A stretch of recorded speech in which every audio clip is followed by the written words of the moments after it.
And someone, a friend of mine is staying in my... No, All right, everyone. That's so great. The live stream audience is waiting, so we're always a few minutes late, as people know. We never start on time. So if you want to get your seats,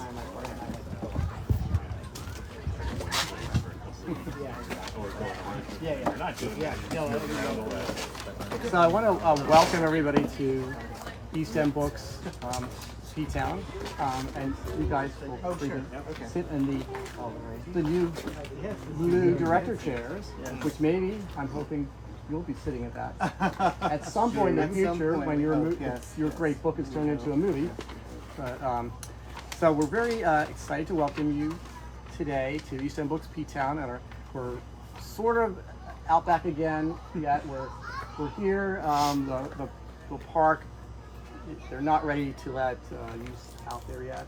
But so luckily the condo association here, we have this property here, and so you can still kind of see the ocean. And I know for publicists love that their authors have this backdrop of the ocean, so that's why I got the high chairs, so you can still, we're not quite out there, but we're outside and the weather is beautiful, so we can't really complain about that at all. We have a really busy summer of events, even busier than last summer. In fact, this week coming up, starting now, like every night in the upcoming week, except for I think one night. The whole schedule is on the website. You'll notice that the Boston store, that we have fewer events in the summer because everybody wants to come here. We still have a few events, so just look and see. We've got one next month and a couple in August in Boston. But so our very next event coming up is on Monday. Which is this great new book, which is in the store, Aggravated Discontent, Confessions of the Last Normal Woman, with Heron Walker, Mike Funk, the Marvel comic artist, and Derek McCormick, who will be reading from an upcoming book that's going to be published. So we're going to get one of the first readings Monday night, so looking forward to that. And then a lot of other events. We have an amazing poet, Garrett Hongo from Volcano, Hawaii, who's got a new book of poetry called Ocean of Clouds. It's absolutely wonderful, and that is on the 24th. So if you're around, come and meet this guy. He's just incredible, one of the most beautiful souls. And then I'm very excited, and anybody from Florida or formerly from Florida, on the 25th, we've got American Scare, Florida's Hidden Cold War on Black and Queer Lives with Robert Feisler in conversation with David Johnson. And I'm from Florida. And I was, back in those days. So basically, there's a person who was alive way back then, called Senator Johns, and he was the number 2 with the McCarthy committee. He was the Florida version, and a lot of men and women lost their jobs and committed suicide in the scare that was not just the Red Scare, but rooting out queers in government. And so this is a really important book. It's nonfiction, incredibly well written. So if you're around and want to learn more about what happened there and what people in Florida did to fight back, it's quite amazing. So, and then you'll see, like I said, a lot of events. I am holding this poster from Harvard University Press because we do have on the 29th, we have Stephanie Burt, who will be here, professor at Harvard, with this new book, Super Gay Poems, posters. So if you're around, come by that event. And I just wanted to mention 2 other things. Just so I think a lot of you know, I'm guessing with the age here, around my age, that know and admire Phil Gambone.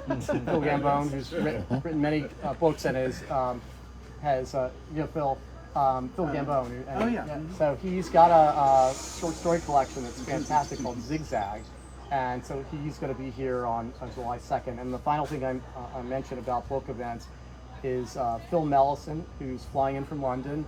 On July 3rd, he'll be here. There's a beautiful new novel called Florenzer, which kind of looks at Leonardo da Vinci and his contemporaries back then, and kind of the queer angle, but also there's murder and mayhem, other stuff going on. He'll be in conversation with a phenomenal painter and friend, Greg Salvatore. So you can see all that stuff on there. Related event, early save the date, August 15th. I'm co-chairing an event at the Commons. It's going to benefit the theater offensive from Boston. It's going to help with the capital campaign for the opening a new theater in the Fenway. And this is a theater for everybody, but it focuses on playwrights, Black, queer, and trans playwrights. It's a phenomenal organization, and you can find out more about them. The Spoke Soirees is going to be doing the food. That event will be on, information will be on there. So it's nice to have a former, now Floridian as well, as I have a former Floridian here, Robert Raasch, who's here. So he was raised in northern New Jersey. He's a writer and architect, designer, and visual artist. He's active with 24 Pearl Street and the wonderful Fine Arts Work Center. He divides his time now between Chicago, New York, and Copenhagen, where he's working on his second novel. Correct. As well. Yeah. And we have the book in stock. We'll have extra signed copies for people that weren't able to come tonight and want a signed copy. And as always, if you're watching the live stream and versus the recording later, if you buy the book, I'd say within like 10 minutes before this ends on our website and want a signed personalized copy, you can put that in the memo section. I'll be checking, and I can see that because we'll get the email. Otherwise, we will have regular signed copies available afterwards if you want that. So we were lucky enough that Robert was able to get someone I really admire greatly. He was out of town but got back, and that's the amazing Chris Castellani, who, among many great books, of which we have them all back in this store and our store in the Seaport as well, is Leading Men, which I absolutely love. It's one of the best books. If you have not read this book yet, you need to get a copy of this book, and hopefully we will, in the future, the distant future, see this book turn into a movie. And I mean, there clearly is interest, and there was a screenplay written, and I'm guessing there'll be another one written, but the original screenplay was written by Matthew Lopez, the award-winning playwright of The Inheritance and director of the Red, White, and Royal Blue movies. But anyway, without further ado, it's just my pleasure to turn you over to Chris, who's going to give you a fuller details about Robert, my fellow Floridian. And thank you everybody for coming out here tonight. And we have a lot more chairs, so don't worry, and you can still bring your lawn chair, even though we're kind of not on the lawn, if you want to, like past summers. Anyway, thank you so much for coming. Thank you, Jeff. Thank you, Jeff. Hello, Robert. Hi, Chris. Thank you all so much for coming. So happy to be here. Robert and I met last fall, right? It wasn't 2 years. I couldn't remember if it was 2 years ago or last year at the Ptown Book Festival in September, where I hope everyone here will return to that again this year at the end of September. And I think we hit it off immediately, not only because we sort of seem to like the same kinds of writing and same kinds of stories, but we have similar backgrounds in that we both grew up Italian in the Mid-Atlantic and have that sort of connection, Jersey and Delaware. And we write about it. We write about it, exactly. So immediately hit it off, and I've just been so happy to get to know you a little bit. I don't have a much fuller introduction than that, except to say that I'm excited to hear you read from the book, and we can talk about the process of writing this book, what you're trying to do with it, and then I want to hear about your next book as well. Wonderful. Yeah. I hope we'll hear about your next book as well. Yeah. Well, hi, everyone. Thank you for coming. I thought we'd start off by reading a passage from one of the, sort of the last section of one of the chapters in the book. And for those of you that aren't familiar with it, The Summer Between is set in 1978, and the title refers to the summer between high school and college, or being an adolescent teenager and a young man, a young adult. And it's a story of Andrew Jackson Pollock, who's an Italian from New Jersey. Shocking, right? And his gal pal, Elena Plesko, and she's his ex-girlfriend. And it's very interesting to me that it sort of like took this shape, but the initial concept was based on, if you're familiar with the Hermann Hesse book, Siddhartha, which I think was written in 1924. And it's about the spiritual journey of a young man over an arc, over a period. So I really love that concept of having a short, succinct time frame that can span, and these two individuals, Andy in particular, can learn and grow and go from one place in life to another place in life. Instead of spiritual, it's more of a sexual journey and a bit of an awakening. So it's obviously a coming of age story, and it's been edited as historical fiction. So I'm going to read you a part of chapter 6. This is like I carry this everywhere, and it's the ARC version of the book, and it's got notes all over and all that, so it's not in paperback yet, but I happen to have this copy. So this is Andy getting ready for his first solo night in New York. He's 18 and has just graduated from high school. In 1978, aside from the gay clones, two styles were popular: cowboy and disco. Given my childhood bent for the actor who portrayed Joe on Bonanza, cowboy seemed the logical pick. I removed a pair of carefully folded jeans and a blue and brown Western shirt from my duffel bag. I vetoed going commando, pulled the jeans over my briefs, and then leaned against the locker on my tippy toes to yank on white tube socks. Moving quickly to avoid the grimy concrete, I donned each honey-colored fry boot. Aside from my genetic unibrow, everything about me was ordinary. Brown hair, brown eyes, average height, average weight, medium shirt, medium jockey briefs, medium. I worked a palmful of mousse through my hair, pumped a squirt of Aramis onto the whiskers sprouting on my chest, and clicked each pearly shirt snap closed, save the top tube. I stepped before the full-length mirror and didn't hate the person that I saw. I marched across the parking lot, kicking up gravel and bug-infested air to reach my escape vehicle. My 1965 Ford Galaxy was repainted aquamarine with flecks of glitter. My pal Tommy baptized it the Blue Whale. She looked sleek, but was a disaster under the hood. Every turn of the ignition was a roll of the dice. With fingers crossed, I drove past the oppressive PGE gatehouse and turned up the volume on ABBA's Take a Chance on Me. Within miles, as the birds fly, the city's magnificent skyline pumped my body with adrenaline. I was among hundreds of cars rounding the spiraling ramp, a sea of steel glistening under the sun, each pointed to the Holland Tunnel's entrance. It was Friday night rush hour. Slow dancing through the serpentine lanes of traffic, my thoughts drifted to Ollie.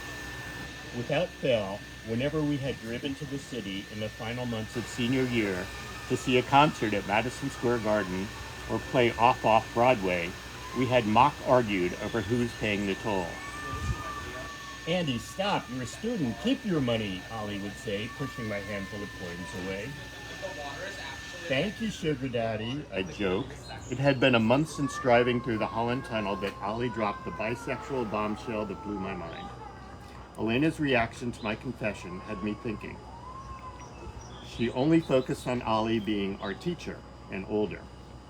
I recall Ollie insisting, "I don't want you to have a bad first experience with a stranger." Was he offering affection or just a lesson in practicality? As I idled toward the toll booth, a new round of fear, my inner voice asked, Are you sure you're ready to venture into the village alone at night, hotshot? I noticed the final off-ramp, my last opportunity to abort the mission before entering the tunnel.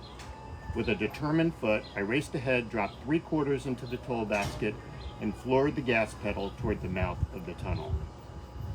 I scrapped Leah's idea of parking in a lot and kept the 20 for my fact-finding mission instead. As a result of 18th century urban planning, each side street in the West Village resembled the next.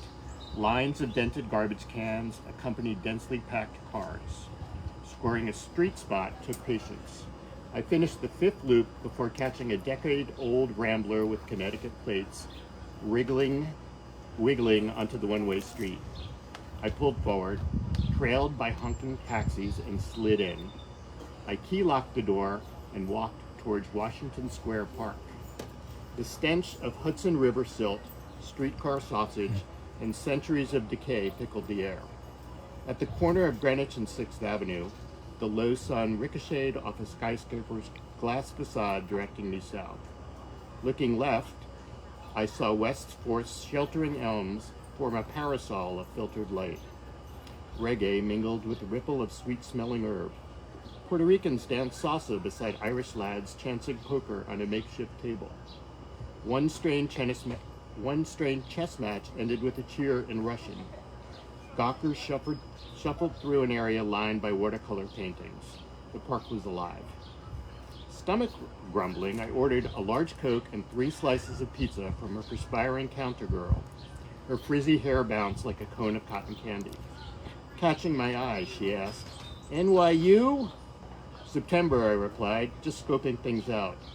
"Gotcha, I'm Kala," she sang. "I'm Kala, make raise you a pizza pala," I improvised. She laughed, revealing a wad of pink gum stuck to her upper braces. I plopped onto a wobbly wooden stool beside the bay window. Carla delivered a fan of paper plates, one draped over the next, saying, "Italian, right? From Jersey? It's the haircut." "Bingo, thank you, Carla Pizza Parla," I said. Showering each slice with red pepper flakes, I folded the crispest piece first to drain its oil.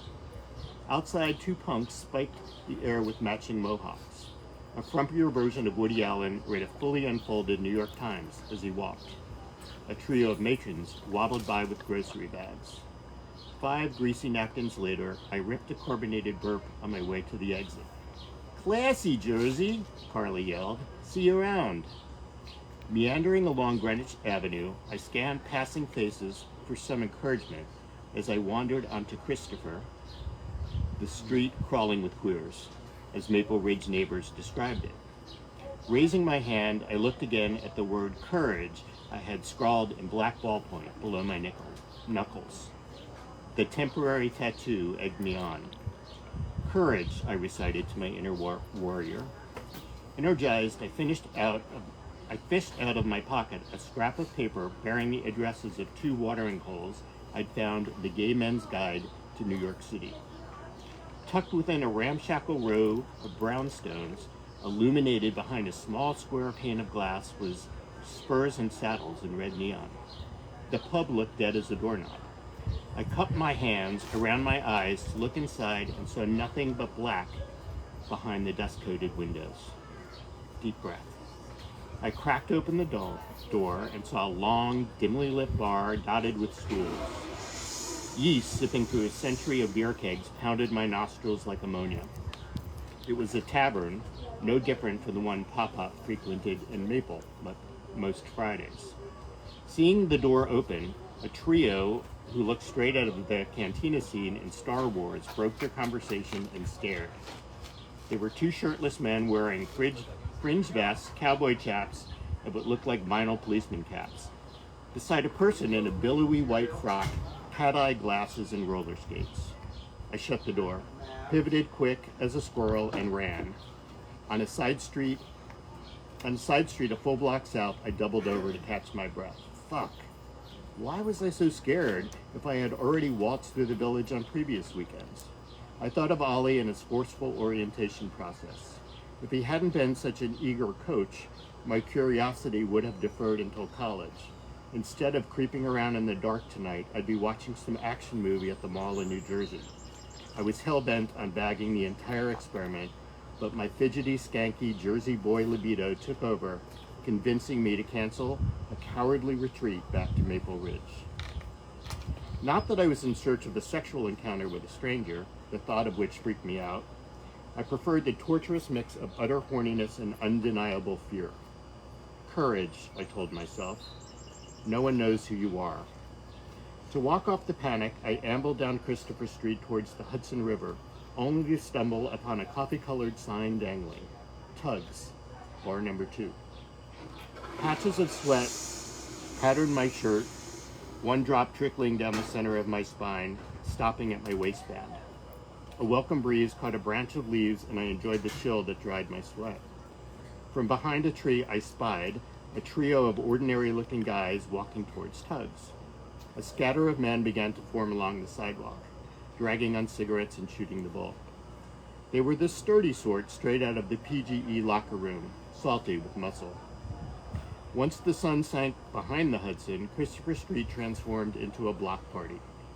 Bodies glided along the narrow sidewalk like owls foraging for prey. I noticed the same people pass by on their third or fourth loop, and I knew I had to make a decisive move. Confusing courage with velocity, I sprinted like a cheetah into the pack crowding the tug's doorway. "What's your problem?" one fellow snapped. "Somebody is thirsty and not for alcohol," another snarked.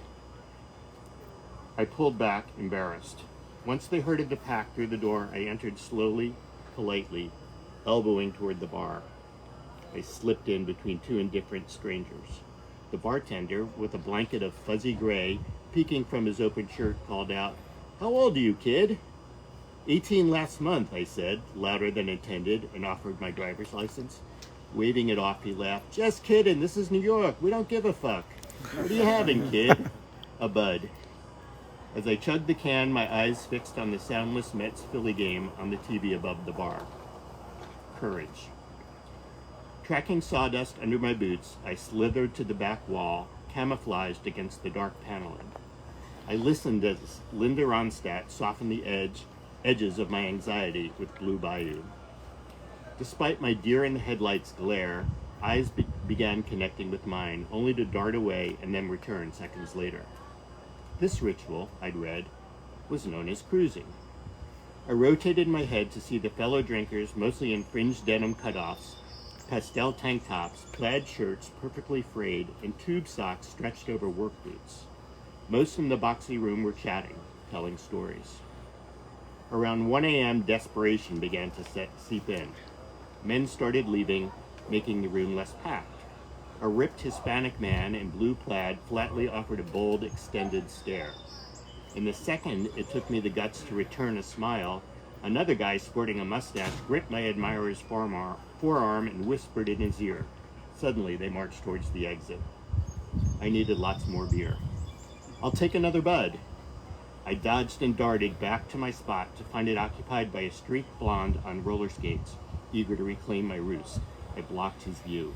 He huffed and wobbled across the room. I was sucking the last drops of my fifth Budweiser when a remarkably short frat guy crowded me and released a string of garbled words. Before I could decode his message, he took off. En route to catch a piss, I saw the frat boy draping the jukebox. When I offered a smile, he turned his back. Defiantly, I fixed my eyes on him like a hawk to a mouse. But he weaved toward me, shook his head, and bolted toward the exit. Abandoned, I raced toward the back of the bar to the John. After emptying my bladder, I confronted the mirror at the sink. I saw ugly. I looked nothing like the Tugs crowd. There was no escaping my baby face bursting with freckles. The bushy stripe of brow above my eyes appeared grotesque. No substitute for a cool handlebar mustache or tightly cropped beard. I suddenly recalled how Kala from the Pizza Pala said she could tell I was from New Jersey by my haircut. Someone barked, "Hurry in there." I stuffed my class ring and the gold neck chain Graham gave me on my 17th birthday into the pockets of my jeans. Then I applied tap water to flatten my hair, unsnapped the third shirt button, and headed back to the war zone. I approached the older, whiskered bartender, now wearing a buckskin vest and black jeans, to place my order. He set up a bud with a red-hot sidecar on the house. As I guzzled the combo for courage, our grins caught. When the burn faded, I felt good, determined, but the crowd had thinned to a dozen. Two bald chaps smiled and beckoned. One handed me what looked like a bullet, gesturing to inhale. I hesitated, but they stared me down, so I lifted the bottle to my nostril to suck in the vapor. Instantly, antifreeze firebombed my trachea. My pulse rocked. The room careened out of focus as the honeyed waves of sticks come sail away bounced off the tin ceiling. I felt a ridiculous grin hijack my face. I teetered on the edge of the bar stool, shamelessly hammered.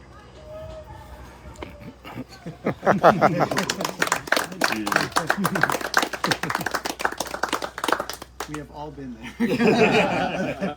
Yes.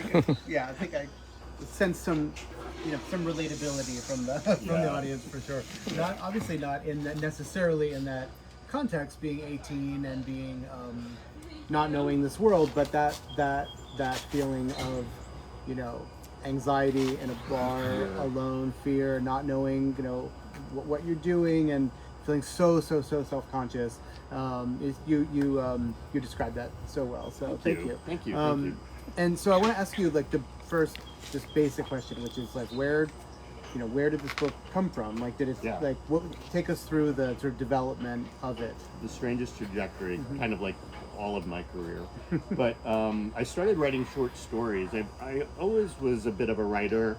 In high school, I had a column in the town newspaper, and I was taking creative writing classes in grad school, but visual art was my focus, architecture and all of that. And I just got to a point where I was kind of burning out in that world, and started as sort of a comfort. Instead of painting, I took to words, and I thought, I'm gonna kind of apply the same principles and structure I do to visual arts using words and making stories. So I started writing short stories. And like the next chapter on this was a short story unto itself that I turned the scene into one within the book. So it just kind of like I started compiling these stories, and then Did I you had take like a workshop, or did you just went just on your own? I just went on my own. I didn't like even. I'm kind of like a abstract thinker. I believe I am an abstract thinker, and I didn't. So it's hard for me to read books about how to structure a novel, or I didn't even do any of that. I just kind of like went for it, and I put it together.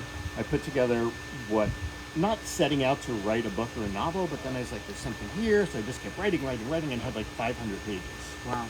So then I showed it to an old friend, Christopher Brown, who's a wonderful author. He's so great. Wonderful person, Yeah, he's and a fantastic. wonderful author. Yeah. And he took me to lunch and said, Robert, you're a writer. He said, this should be You were published. anointed? Yeah. You're anointed. Right. But it was like a catapult for me, because I just didn't know. I thought maybe there was something there. And that really set me on a mission to clean it up, reduce it by more than half. And is that what he start suggested editing. as well? Did he said suggest... it needs editing. Okay. right. Of course. But the best thing he said to me was, I expected to read, you know, as a lot of teachers do, because he teaches at NYU, like, you know, 4 or 5 pages and give you some feedback. And he said, I just read the whole thing and couldn't put it down. And that was like, I don't know, it was like a blessing of sorts. Yeah. So that really set me on the path to then create a book. So the lesson in that to me, for everyone, is like, we don't know what we can do. Right.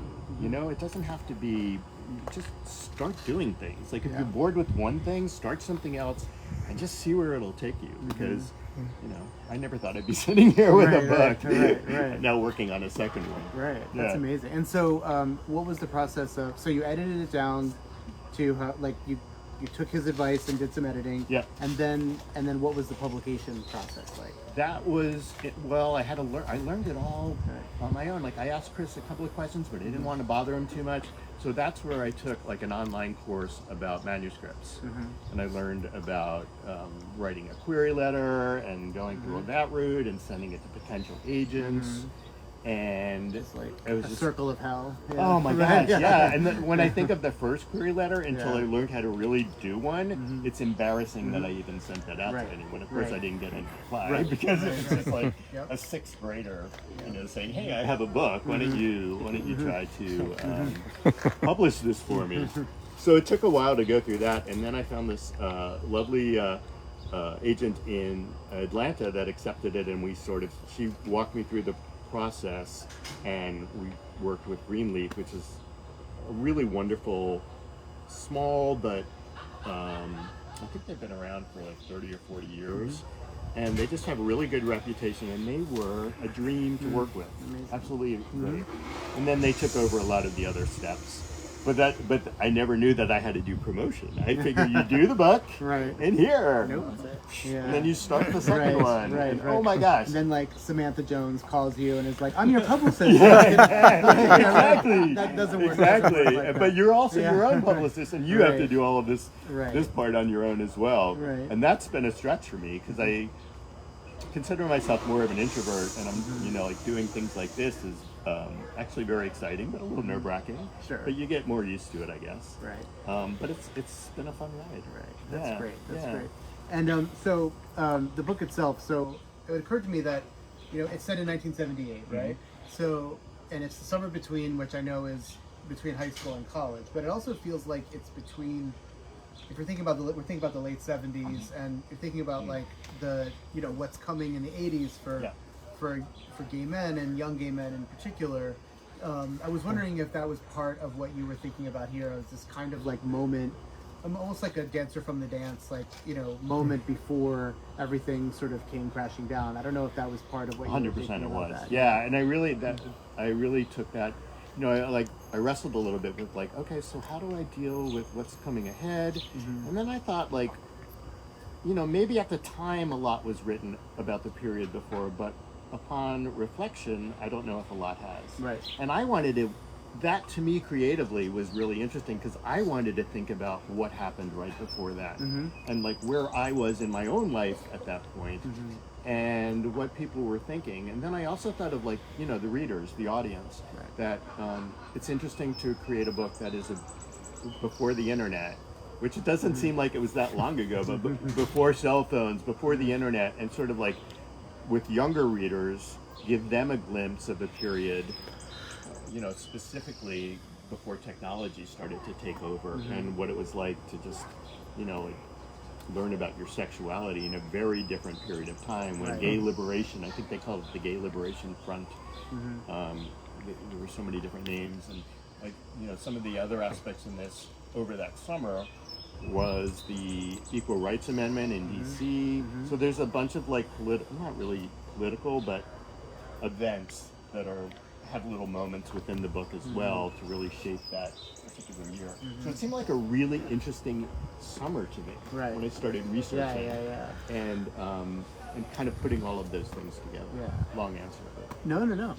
And I mean, the obvious next question is like, how much of this is you, right? How much of this was your experience, and how did you like distinguish the character from yourself in all of this? Well, initially, like the short stories I started writing were probably more memoir, like really about my life, and then I realized I didn't want to do that, and it wasn't as interesting as it could have been. I was different than the character in the book, but I pulled certain aspects, like the suburban New Jersey town. Yes, Maple Ridge is invented, but I kind of like pulled from my toolbox of knowledge and memory, and then really played it up and turned it around. So there were like two primary events in this novel that are similar to me. I would say the rest is fiction, and Chris and I were actually talking about this when he wrote, Christopher Brown, when he wrote Surprising Myself, and I said, how much of that was you? How much? And we both realized it's like 25% of our lives, 75% fiction, to make it interesting, and then just to create these. That was the fun part. It's not fun writing what you know. It's more fun coming up with these like crazy scenarios and in my experience it's always been like starting with something that I know really well and starting with something that I experienced, and then the more I rewrite it, the further and further away from my own experience it gets. Because you need that grounding to sort of feel like you can even have anything to write about, right? And then but once you're in it, then you realize, I just want to kind of play and make something else happen, like you're saying. And your own life is usually, my life in particular, is so boring that like what would I do it? So that's great. And so like without doing the math, I'm like, was that wasn't your, like, was this your summer, like age-wise? I didn't think so. So essentially you're writing historical fiction about. So what was? Did you have? The flavor was the same. Of the period. Okay. So like, did you have any like anxiety about, like, how did you deal with like the research of, I want to make sure like this was in 1978 or this bar was open, or how did you deal with all I that? Googled everything and researched everything. Right. But I got to a point where I like geeked out on it, and I wanted to, like, the Rolling Stones concert actually happened at the Palladium. So I wanted it. I don't know why, but I wanted it to be specific to the period. So all the songs came out that summer. Like there are a lot of music references and literary references, and they're accurate. And I asked the editors then at I just went blank on that. Greenleaf. Greenleaf, thank you, to edit it as historical fiction to Yeah. make sure that the research I had done was correct. Yeah. Yeah. And that's great. I mean, that is sort of that's also the best procrastination if you're a historical fiction writer. Is like Googling all the things that, were out and checking to make sure that this particular play or this particular bar was there. So were there any big changes in the editing that you did, like that like did they suggest, this character has to go or no? That's None. great. That's great. Yeah. Like even which is a little surprising to me because I expected that. Right. And why don't we put this in the front and put this in the back? Yeah. And it just kind of stayed. That's great. Yeah, it's kind of weird. You've had sort of an annoying Cinderella. I don't know. I'm actually starting to get annoyed by. Yeah. Well, I'm sure the second book will not have the same path. So. Yeah. So that leads to that. So how is the new book different or similar to this? It's very different. It's contemporary. It's centered around a woman who's turning 70. She's lived in the same co-op in New York for 45 years. She has a lot of secrets, some deep secrets that change her personality over the time. And a lot of the people around her are LGBTQ plus. So that sort of like brings the LGBT element into it. But it takes place a little bit in Provincetown, a lot in New York, a little bit in Copenhagen. So I'm bringing in some of the locations. What a surprise! Yeah. Right. Yeah. But it's going to be different. So I'm challenging myself. I want to challenge myself to try something different. And then several folks have suggested that this continue. So I have sort of a map for 2 more. Oh, nice. All before 1982. Oh, okay. Like nice. leading up to around 1982, Right. right before pre-AIDS. Right. Or right up to that and how it affects the characters and where they go, because people want to know where the characters go. Yeah, of which course. is like cool. I know. Like, I want to know where they go now too. Right. I want to see what happens next. Given the age, was there any like thought about? I know that the subject matter is not YA, but often these days I hear from writers who are writing things about anyone who's teenage, that they always want to steer it toward more of a younger market because it sells. It sells so well. Yeah. Certainly more than, maybe not more than adult fiction, but it's got a different kind of energy to it. Like, was there ever any? Because I also think, I mean, I don't know this, but I sense that you would probably want, like, you would want young gay men in particular to read this book to sort of know what it was like then. And also it also relates, it's also very contemporary, even though it was set then. Right. Like there was, being fluid was around then, it just didn't have a name, and it's like there were a lot of situations that kind of mirror things that are going on now, as much as some of them do not. Yeah. But when I talked with the publisher, we did talk about possibly editing it for YA, but I didn't really want to go that route. Yeah. Because there are some strong parts in this. Sure. Strong meaning difficult for more advanced readers. Yeah, that makes sense. Yeah. Great. I have other things I can ask, but I would love to for others. I just wanted to ask, because you touched on this, Chris, and it made me think when you're talking about the, how writers like you and Robert and others try to be so thorough on the research when you're writing a book that's historical fiction, which obviously you did as well with Leading Men, but it also made me think about you and Rebecca Mackay, and Rebecca talking about her book, which is amazing, and what she did. And I remembered, and I think maybe you posed the question, because I remember at 20 Summers, she had talked about the fact that, so her book, there's one scene where one of the key characters is walking by a gay bar and looks through the window and sees his ex and is kind of like crushed. And then Rebecca had been giving parts of the book to close gay friends for accuracy. And of course, one of them pointed out, which we, or I should say me and others of that age, a certain age, that most of the gay bars, the windows were blacked out because, we were getting death threats. You'd walk outside, I got hit with a beer bottle and that kind of stuff. So she quickly changed that. So it's like, but she talked about her process about wanting to be as thorough and scrupulous as possible. And she even went a step further, saying that she is an ally, but she's a straight woman writing this book. So she wanted, so I'm just curious, maybe a little bit more from each of you about that. And of course, I am familiar with your process, but I know that people would maybe be interested in that, and you had talked about that as well. Did you want to say more about that for you? Okay. No, I think Okay. turn it over to you. Okay. I remember for Rebecca. Rebecca was right. If you haven't read The Great Believers, which probably most of you have, but if you haven't, just read this and then read that because it's so wonderful. And devastating. I still have yet to read the last chapter of that book. Wow. Because I literally can't bring myself to read it. So anyway, but yeah, she talked about writing across like multiple differences, like as a straight white woman.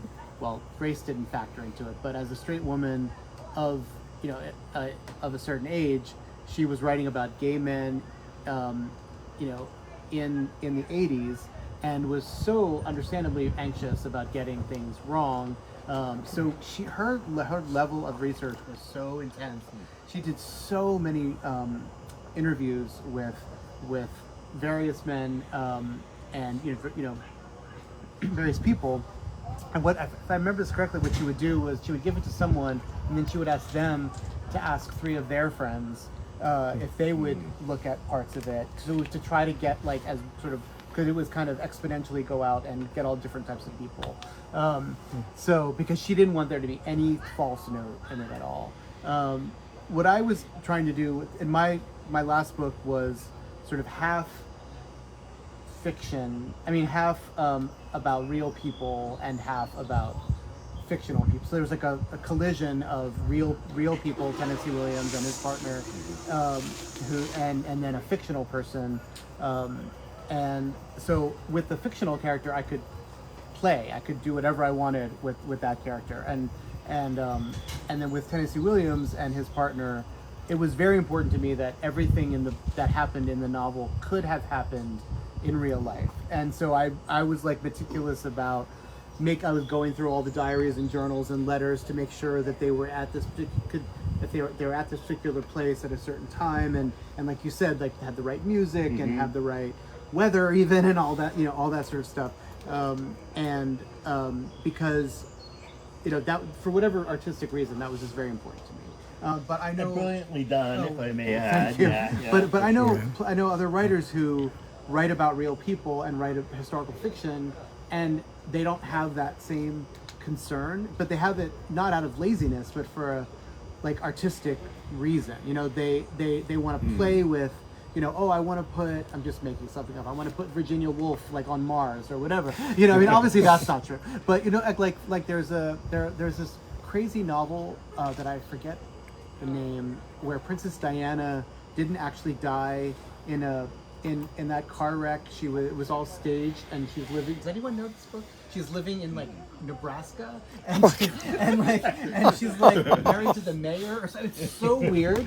But obviously none of that happened. But that was a particularly. Do you know this? Nebraska.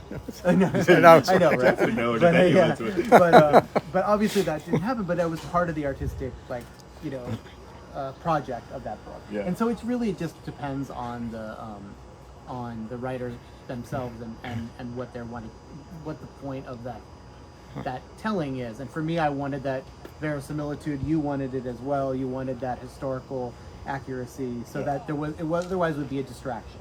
But so much more difficult when you're dealing with famous people. Right. When they're real people, that's because there are people really going to check you on Oh that. yeah, and there are some people who know and care a lot about Tennessee Williams, as they should. Yes. And but I was very grateful that people were really generous with it. We had a web question that you had already answered about your next book, but they were asking about Chris, about your next book. Oh, sure. So I have a novel coming out in February, and it's completely different from anything else that I've ever done. And I haven't gone through the process of I'm a terrible pitcher to begin with. Don't read anything into that. Terrible.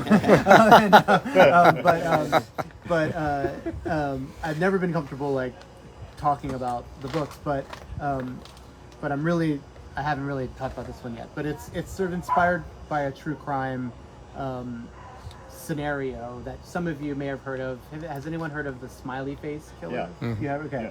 Like not like there are a couple kind of versions of it.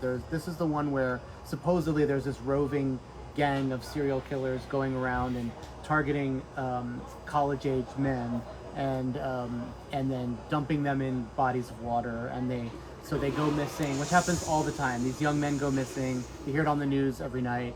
And then they turn up a few days or weeks later in an icy body of water. And so I completely went down the rabbit hole and got obsessed with these stories, most of which turn out to be a suicide or an accident or of just a private, argument or fight. But some of them, like a good, chunk of them have gone unexplained. And there are these weird links among these young men and the circumstances of how they're found in the water and all these things. So I just got completely obsessed. Spent a lot of time on geographically, all in mostly New England and the Upper Midwest. Okay, because Chicago, I've heard. Yes. Of, yes. Yeah. Oh, big time. Yeah. So because Frozen. Yeah. Yeah. And Water. so I follow 4 of these young men, and they tell their stories from beyond. Like they're all dead at the beginning of the book, and they tell their stories backwards, from to how they got, and they all can communicate with each other in the afterlife. It's very strange, but it's very different from the other stuff I've done. Yeah. Yeah. So yeah. Yeah, I could just see you pulling yourself back and getting into that mindset when you Totally. sit down to write each time. And Right. It's like, Yeah. the refrigerator, we need milk, and at the Exactly. same Right. time I'm going Exactly. into And all these voices. Yeah, Yeah, That's it's got pretty 9 deep. voices. I love and, it. I love it. Great one. So it's called Last Scene. I should have said that. See, I'm so bad at this. I didn't even give the title. Perhaps I'm not going to be walking with you late at night down in an alley I don't anymore. recommend it. The word doesn't freeze at this time of Yeah, year, right. so we're okay. Exactly. What about the audience? Hey Robert, Questions? I noticed that your writing's really dripping in detail and really rich. Where's the inspiration for that? How do you remember all of those details or come up with all those details? The second part of the question, how do you know when it's too rich or when you need to pull back? Right? Yeah, that's a really good. Both parts of the question are really good. I think, and I could be wrong, but I think because I have, I think 3-dimensional, and a lot of that has been improved by studying architecture and being interested in sculpture. So when I write, I think about all the aspects of a room or of a space, and I kind of zoom into little details that I think will make it more interesting. And it's not even that I'm trying to do that, I just kind of do that 3-dimensional thinking. I don't know. That makes total sense. Yeah. Yeah, But I your feel like- visual career, it completely helps your writing. That's incredible. Yeah, it's I want to believe that because Yeah, I definitely love that does. there's sort of some common threads through the pieces. Yeah. And to the second part of your question, which I just How do you know How when do you to know? pull back? It's when to pull back. yeah, when there's too much detail. Oh, that's or- really funny. I have a really funny answer to that because when I first started writing, and this is how naive I was. I was like, oh, I have to write. I have to be a writer, and I would write all these flowery things that would be and then I showed it to a couple of people, and they were like, yeah, pull it back a little bit. Sentences can be short. And then I started looking at some other references and we realized. get it. Right? I realized cold. I was trying to be a writer Right, as opposed to writing the way I wanted to. Right. So in that 200 and something pages that got edited out was a lot of flowery bullshit. So mostly, So mostly it was on a diet. Ozempic. Rather than The cutting. Ozempic version. Right. Yeah, that's actually easier, I think, than when somebody said, "Oh, you can't have this character, or you can't have Oh, that yeah, character." yeah. So it's easier to pare it. I think it's easier to pare it down. Yeah. And it's also easier to pare it down, I think, than to build it up. Yeah. Right. If somebody said, "Oh, Oh, you yeah. need another character, you need another scene, you need another setting," that's way harder to do. Yeah, I think. So- 3D, Right. sculpture. I think of okay, you have this big mound of clay, and then you're kind of Right. chip. So I'd rather go big first and then bring it tighter and make it more minimalist. Yeah. And now I'm more aware of that. But Yeah. initially, It's a nice analogy. I didn't know. Thanks. Any other questions? Yes. Part the question. Do you ever have conflicts with your editors where you know, granted they have those jobs, but what do they really know about what I'm trying to do? How do you negotiate? Yeah. I Go for it. Yeah. definitely did, and I will say that editors have been wonderful and amazing, but sometimes I felt that it wasn't my voice. And I will also say that when I go through the book now, there's some things that I cringe a little bit because I realize it's not my voice, and I was a little too naive to fight for something. Not really fight, but to speak thinking, oh, this person knows more than I do. So I feel like moving forward, I feel more confidence in the words that I'm putting together and the structure and the sentences and that sort of thing. So for me, it was a learning experience as I went. How about you? Yeah, I mean, certainly that's true.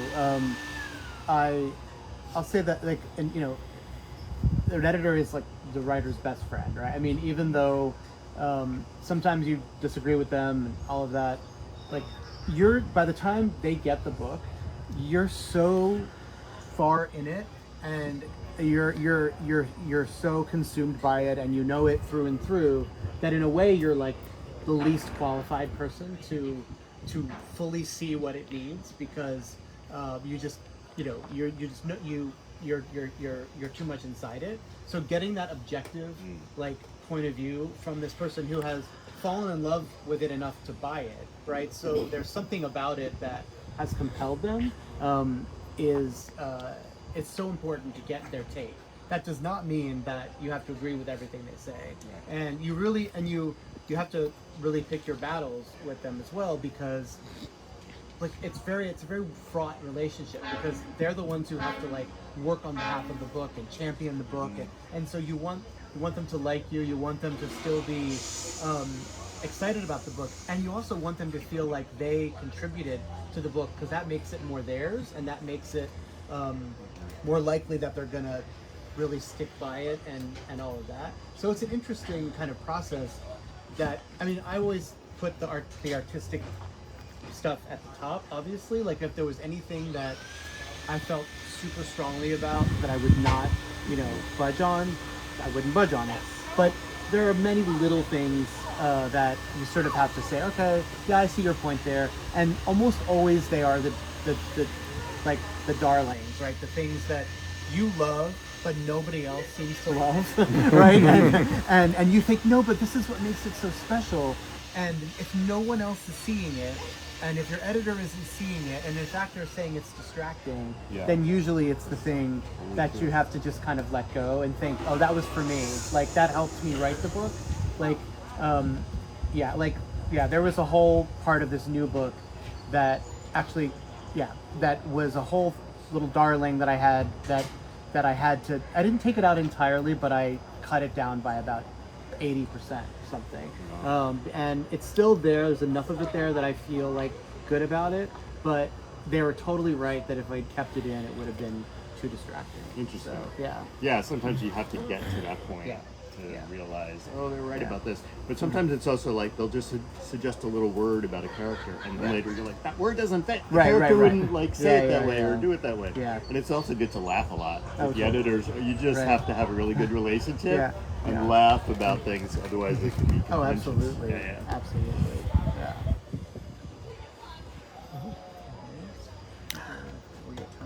Before people go, I mean, once we shut the live stream off and whatnot, I just want to ask if you would stay together around these two lovely people for a photo, again, for the publicists.